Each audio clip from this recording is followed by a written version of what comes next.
Hello everyone, welcome to study point account channel. Study point account চ্যানেলের এই ভিডিওতে আজ আমি তোমাদের সাথে শেয়ার করব এসএসসি জিডির আজকের অর্থাৎ মার্চ মাসের 6 তারিখের ফার্স্ট, সেকেন্ড ও থার্ড শিফটের জিকে।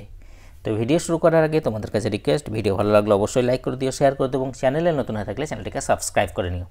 তো প্রথমে আমি প্রথম শিফটের যতগুলো জিকে কালেক্ট করতে পেরেছি সেগুলো তোমাদের সাথে শেয়ার করব। তো দেখো, প্রথম প্রশ্ন, লেজিম ভারতের কোন রাজ্যের একটি লোক নৃত্য? লেজিম ভারতের কোন রাজ্যের একটি লোক নৃত্য? এটা হলো মহারাষ্ট্র। মহারাষ্ট্রের একটা লোকনৃত্য হলো লেজিম। রঞ্জি ট্রফি 2022-23 কে জিতেছে? রঞ্জি ট্রফি 2022-23 কে জিতেছে? এটা জিতেছে সৌরাষ্ট্র। সৌরাষ্ট্র কাকে হারিয়ে এই রঞ্জি ট্রফি 2022-23 জিতেছে? এটা জিতেছে কাকে হারিয়ে? বাংলাকে হারিয়ে সৌরাষ্ট্র রঞ্জি ট্রফি জিতেছে। রঞ্জি ট্রফি ক্রিকেটের সাথে সম্পর্কিত। 2011 সালের জনগণনা অনুসারে কোন রাজ্যের সাক্ষরতার হার ছিল 91.33% বা শতাংশ? 2011 সালের জনগণনা অনুসারে কোন রাজ্যের সাক্ষরতার হার ছিল 91.33%? এটা ছিল মিজোরাম। মিজোরামের যে সাক্ষরতার হার সেটা ছিল এইটা। নেক্সট, এমজিএনআরইজি অর্থাৎ মনরেগা এর অধীনে কত দিনের কর্মসংস্থান নিশ্চিত করা হয়? মনরেগার অধীনে কত দিনের কর্মসংস্থান নিশ্চিত করা হয়? এটা করা হয় 100 দিন। 100 দিনের যে কাজের কর্মসংস্থানের নিশ্চিত প্রদান করা হয়। মনরেগা, যার আগে নাম ছিল এনআরইজিএ, পরে এটার নাম পরিবর্তন করে রাখা হয় এমজিএনআরইজিএ। নিম্নের কে একজন কথাকলি শাস্ত্রীয় নৃত্যের সাথে সম্পর্কিত? নিম্নের কে একজন কথাকলি শাস্ত্রীয় নৃত্যের সাথে সম্পর্কিত? তিনি হলেন মাধাভুর বাসুদেবন নায়ার। মাধাভুর বাসুদেবন নায়ার তিনি কথাকলি শাস্ত্রীয় নৃত্যের সাথে সম্পর্কিত। কোন মৌর্য শাসকের সর্বাধিক সংখ্যক শিলালিপি পাওয়া গেছে বা আছে? কোন মৌর্য শাসকের? তিনি হলেন সম্রাট অশোক। সম্রাট অশোকের সবথেকে বেশি যে শিলালিপি সেগুলো পাওয়া গেছে। দীপিকা পাল্লিকাল কোন খেলার সাথে সম্পর্কিত? দীপিকা পাল্লিকাল কোন খেলার সাথে সম্পর্কিত? দেখো, তিনি স্কোয়াশের সাথে সম্পর্কিত। স্কোয়াশ খেলার সাথে সম্পর্কিত। রাজ্যের যে নির্বাহী ক্ষমতা সেটা কার উপর ন্যস্ত থাকে? রাজ্যের নির্বাহী ক্ষমতা কার উপর ন্যস্ত থাকে? এটা থাকে রাজ্যপাল অর্থাৎ গভর্নরের উপর। রাজ্যপালের জন্য মিনিমাম কত এজ দরকার? মিনিমাম যে বয়সটা দরকার সেটা হলো 35 বছর। রাষ্ট্রপতির জন্য কিন্তু 35 বছর বয়স দরকার মিনিমাম। উপরাষ্ট্রপতির ক্ষেত্রে মিনিমাম যে বয়সটা দরকার সেটাও 35। মৎস্যুমং উৎসব ভারতের কোন রাজ্যের ফসল কাটার উৎসব? মৎস্যুমং উৎসব ভারতের কোন রাজ্যের ফসল কাটার উৎসব? এটা হলো নাগাল্যান্ড। নাগাল্যান্ডের একটা ফসল কাটার উৎসব। সম্প্রতি আয়ুষ্মান খুরানা কোনটির জাতীয় রাষ্ট্রদূত হয়েছেন? সম্প্রতি আয়ুষ্মান খুরানা কোনটির জাতীয় ন্যাশনাল যে অ্যাম্বাসাডার হয়েছেন, জাতীয় রাষ্ট্রদূত হয়েছেন? তিনি হয়েছেন ইউনিসেফ ইন্ডিয়ার জাতীয় রাষ্ট্রদূত হয়েছেন। নেক্সট, কোন স্বাধীনতা সংগ্রামীকে গান্ধীজি দেশপ্রেমিকদের মধ্যে একজন রাজপুত বলে অভিহিত করেছিলেন? কোন স্বাধীনতা সংগ্রামীকে গান্ধীজি দেশপ্রেমিকদের মধ্যে একজন রাজপুত বলে অভিহিত করেছিলেন? এটা করেছিলেন সুভাষচন্দ্র বসুকে। সমপরিমাণ কাজের জন্য সমপরিমাণ বেতন, এটি সংবিধানের কোন অংশে বর্ণিত আছে? সমপরিমাণ কাজের জন্য সমপরিমাণ যে বেতন, এটি সংবিধানের কোন অংশে অর্থাৎ পার্টে বর্ণিত আছে? এটা পার্ট 4-এ বর্ণিত আছে। কারণ এই যে সমপরিমাণ কাজের জন্য সমপরিমাণ বেতন, এটা তোমার রাষ্ট্র পরিচালনার যে নির্দেশমূলক নীতি সেটার মধ্যে অন্তর্নিহিত। তা রাষ্ট্র পরিচালনার নির্দেশমূলক নীতি সংবিধানের কত নম্বর পার্টে আছে? 4 নম্বর পার্টে আছে। কত নম্বর আর্টিকেলে আছে? 36 থেকে 51 নম্বর আর্টিকেলে উল্লেখ আছে রাষ্ট্র পরিচালনার নির্দেশমূলক নীতি। তো এটা কোন পার্টের অংশ? 4th পার্ট বা পার্ট 4-এর অংশ। খো খো খেলায় প্রত্যেক দলে কতজন করে খেলোয়াড় থাকে? খো খো খেলায় প্রত্যেক দলে কতজন করে খেলোয়াড় থাকে? দেখো, প্রত্যেক খেলায় থাকে 9 জন করে খেলোয়াড়। 9। পরম শূন্য তাপমাত্রায় কণার গতি কত? পরম শূন্য তাপমাত্রায় কণার গতি হলো 0। চতুর্থ পঞ্চবার্ষিকী পরিকল্পনার মূল উদ্দেশ্য কী ছিল?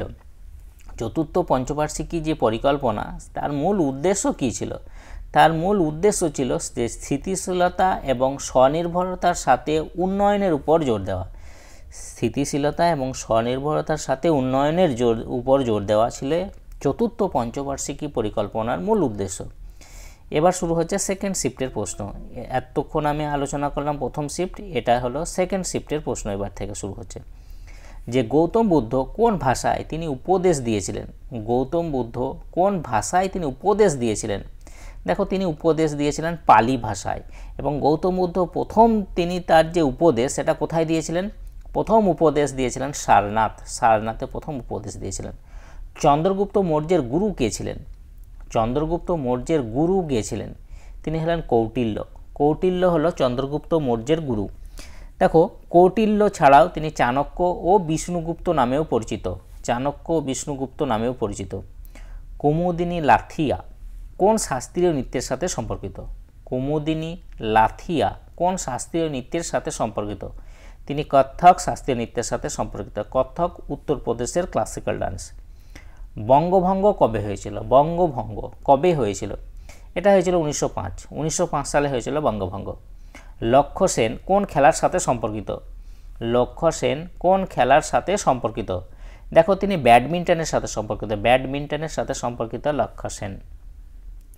রাষ্ট্রপতি রাজ্যসভায় কতজন সদস্য মনোনীত করেন? রাষ্ট্রপতি রাজ্যসভায় কতজন সদস্য মনোনীত করেন? দেখো, রাষ্ট্রপতি রাজ্যসভায় 12 জনকে মনোনীত করতে পারেন। 12। আচ্ছা, রাজ্যসভার যে ম্যাক্সিমাম স্ট্রেংথ সেটা হলো 250। তার মধ্যে নির্বাচিত কতজন? নির্বাচিত হচ্ছেন 238, আর মনোনীত রাষ্ট্রপতি মনোনীত করেন 12 জন। তাহলে মোট হলো টোটাল স্ট্রেংথ হলো 250। নেক্সট, গুগ্গা নবমী উৎসব কোন রাজ্যে পালিত হয়? গুগ্গা নবমী যে উৎসব সেটা কোন রাজ্যে পালিত হয়? এটা পালিত হয় হরিয়ানা। হরিয়ানাতে পালিত হয়। হরিপ্রসাদ চৌরাশিয়া কোন বাদ্যযন্ত্রের সাথে সম্পর্কিত? হরিপ্রসাদ চৌরাশিয়া কোন বাদ্যযন্ত্রের সাথে সম্পর্কিত? তিনি বাঁশির সাথে সম্পর্কিত। বাঁশি। ভারতের কৃষিক্ষেত্রে সাধারণত কোন ধরনের বেকারত্ব দেখা যায়? ভারতের কৃষিক্ষেত্রে সাধারণত কোন ধরনের বেকারত্ব দেখা যায়? এটা দেখা যায় ছদ্মবেশী যে বেকারত্ব। ছদ্মবেশী বেকারত্ব দেখা যায় ভারতের কৃষিক্ষেত্রে। ফুটবল বলের যে পরিধি সেটা কত হয়? ফুটবল বলের পরিধি কত হয়? দেখো, ফুটবল বলের যদি পরিধি ইঞ্চিতে থাকে তাহলে সেক্ষেত্রে হবে 27 থেকে 28 ইঞ্চির মধ্যে, আর সেন্টিমিটারে হলে 68 থেকে 70 সেন্টিমিটারের মধ্যে। 2023 সালে মুম্বাইয়ের বাইকুল্লা রেলওয়ে স্টেশন ইউনেস্কো দ্বারা কোন পুরস্কার পেয়েছে? মুম্বাইয়ের যে বাইকুল্লা রেলওয়ে স্টেশন সেটা ইউনেস্কো দ্বারা কোন পুরস্কার পেয়েছে? এটা পেয়েছে Asia Pacific cultural heritage award.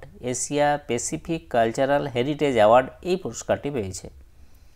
Shot put যে বল, সেই শটপুট বলের ধাতব বল, সেই ধাতব বলটির ওজন কত হয়? পুরুষদের ক্ষেত্রে আলাদা ধাতব বলটির ওজন, মহিলাদের ক্ষেত্রে আলাদা। তো পুরুষদের ক্ষেত্রে সেটা জিজ্ঞাসা করা হয়েছিল। তো পুরুষদের ক্ষেত্রে যে ধাতব বল সেটার ওজন হয় 7.26 কেজি। 7.26 কেজি। আর মহিলাদের বললে 4 কেজি, 4 কেজি।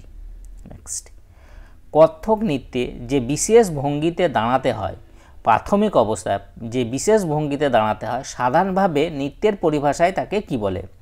কত্থক নৃত্যে যে বিশেষ ভঙ্গিতে দাঁড়াতে হয় সাধারণভাবে নৃত্যের পরিভাষায় তাকে বলা হয় ঠাট বলা হয়।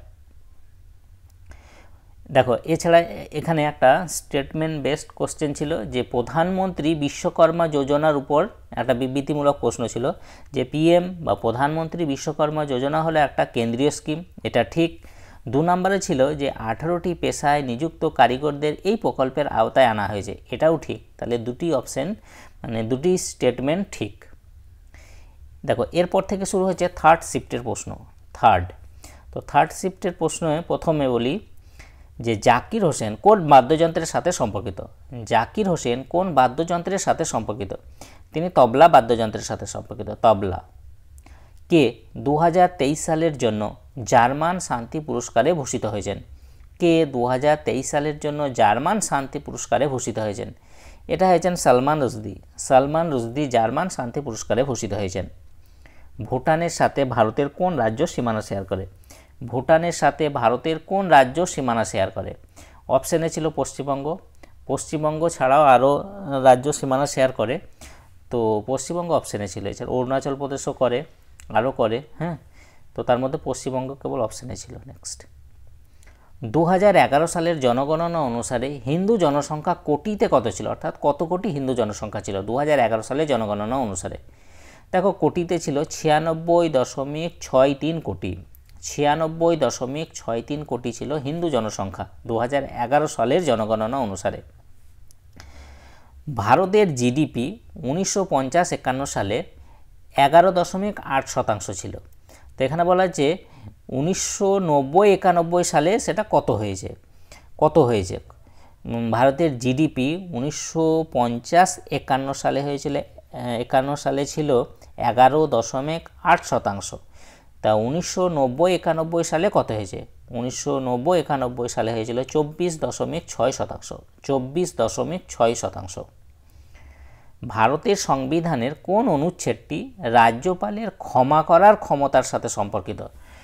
ভারতীয় সংবিধানের কোন অনুচ্ছেদটি রাজ্যপালের ক্ষমা করার যে অধিকার, ক্ষমা করার যে ক্ষমতা, সেটা কিসের, কত নাম্বার আর্টিকেলের সাথে সম্পর্কিত? এটা হলো অনুচ্ছেদ 161। 161 নাম্বার আর্টিকেল রাজ্যপালের ক্ষমা করার ক্ষমতার সাথে সম্পর্কিত। কুম্মি নিচের কোন রাজ্যের একটি বিখ্যাত প্রাচীন নৃত্য? কুম্মি নিচের কোন রাজ্যের একটি বিখ্যাত প্রাচীন নৃত্য? এটা হলো তামিলনাড়ু, তামিলনাড়ুর একটি বিখ্যাত প্রাচীন নৃত্য। বিজেন্দ্র সিং কোন খেলার সাথে সম্পর্কিত? বিজেন্দ্র সিং কোন খেলার সাথে সম্পর্কিত? দেখো তিনি বক্সিংয়ের সাথে সম্পর্কিত, বক্সিং। কত সালে ভারতের অন্তর্বর্তী সরকার গঠিত হয়েছিল? কত সালে ভারতে অন্তর্বর্তী যে সরকার সেটা গঠিত হয়েছিল?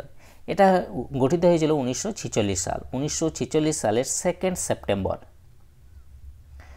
ভারতে কয়টি জাতীয় উৎসব পালিত হয়? ভারতে কয়টি জাতীয় উৎসব পালিত হয়?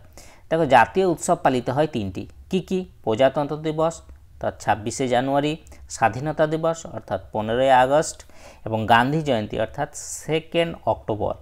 এই 3টি জাতীয় উৎসব দিবস হিসাবে পালন করা হয়। পৌলমী ঘটক কোন খেলার সাথে সম্পর্কিত? পৌলমী ঘটক কোন খেলার সাথে সম্পর্কিত? দেখো তিনি টেবিল টেনিসের সাথে সম্পর্কিত, টেবিল টেনিস।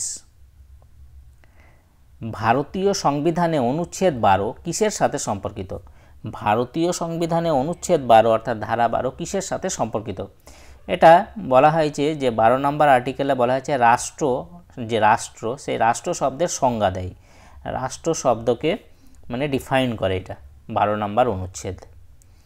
2023 সালে প্রকাশিত গ্রহাণুদের নামকরণ করা হয়েছে কোন ভারতীয় নামে? 2023 সালে প্রকাশিত গ্রহাণুটির নামকরণ করা হয়েছে কোন ভারতীয় নামে?